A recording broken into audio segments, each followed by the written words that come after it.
सुनर लागेला मोरा गाँव हो, बड़ा सुनर लागेला मोरा गाँव हो।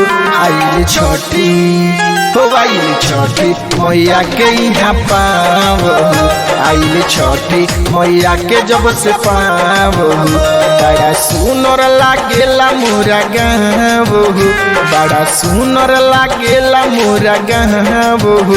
आइल छठी हो आइल छठी मैया के जब से पाव हो, आइल छठी मैया के जब से पाव हो।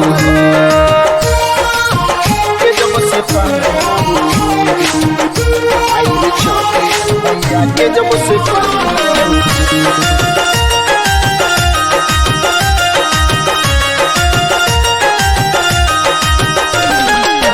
फुलवा जसन खिले गंगा जी के घटिया, बहरा सुहावन बाजे छठी माई की गीतिया, बहरा सुहावन बाजे छठी माई की गीतिया। फुलवा जसन खिले गंगा जी के घटिया, बहरा सुहावन लगे छठी माई के गीतिया। सभी करता माई के जय जयकार हो, सभी करता माई के जय जयकार हो। आइल छठी आइल छठी मैया के यहाँ पाव हो, आइल छठी मैया के जब से पाव हो। आइल छठी मैया के जब से पाव हो।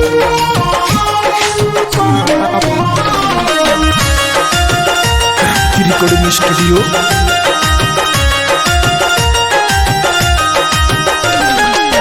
घटिया पखाड़ देखो बड़ी शक्ति होइया, करेली विनती कब उगी है गुस्सैया,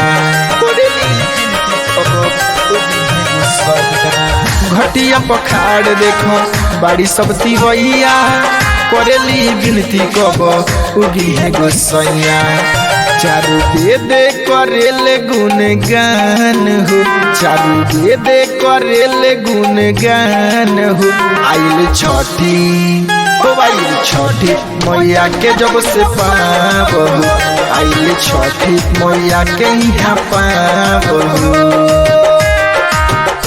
जब से पाव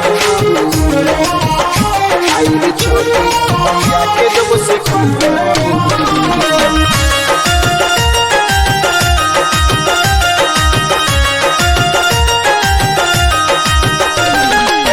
मंडल दिनेश लिखे माई के कहानिया, कृष्ण करंती गावे माई के भजनिया, कृष्ण करंती गावे माई के।